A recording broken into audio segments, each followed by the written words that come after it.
Hi everyone, this is another timeless message for the collective, and the topic I want to talk about today is what is the key to a spiritual awakening, and what is it really asking you to do or rather be? What's really happening during a spiritual awakening is that we are being asked to pause so we can literally exist and experience the present moment.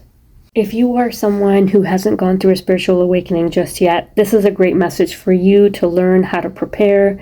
And if you're someone that has gone through an awakening and perhaps are still struggling, this message is meant to help you shift your perspective so that you may be able to place more emphasis on being rather than doing as you recover from the dark night of the soul and ascend on the spiritual journey.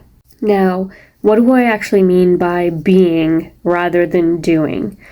Well, prior to an awakening, the majority of us have actually been living our life in our ego, which is based on our false identities, trapped in our minds, and just with endless thoughts about where we want to run to next.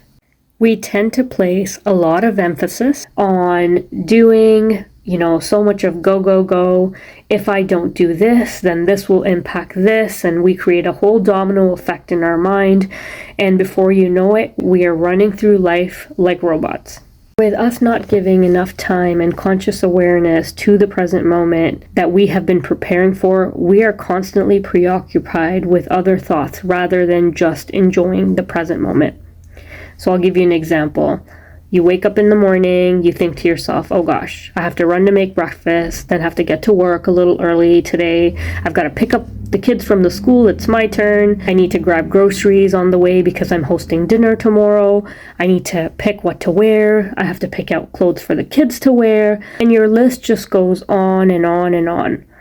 Then you're actually hosting dinner the next day and your mind is preoccupied with what to do the next day and the day after that. So the question is, when are you actually pausing, slowing down, and just focusing on the present moment? When do we take the time to stop that inner dialogue, those stories that aren't relevant to the present moment? Let me ask you this. How many of us even realize that we're not living in the present moment? We actually think of the tasks that we're doing and running through the day as being the present moment. But the truth is, we are either living a story from the past, or we are usually preoccupied with what's about to come. Our presence of mind in the particular moment that we are, how many of us actually really go there and understand that? Many of us do once we actually go through a spiritual awakening, but prior to that, if you take a look at the average person in your family, your friends, your colleagues, everyone is just running through life, one event after the other. So we're actually really fortunate that go through a spiritual journey and a spiritual awakening, because what is that spiritual awakening really trying to do, or rather teach us to be? It forces us to kind of halt our patterns so we can understand what it's actually like to pause. You need to understand that if you are constantly being the doer, you aren't actually allowing yourself to receive. And actually a huge part of this journey is to shift energetically.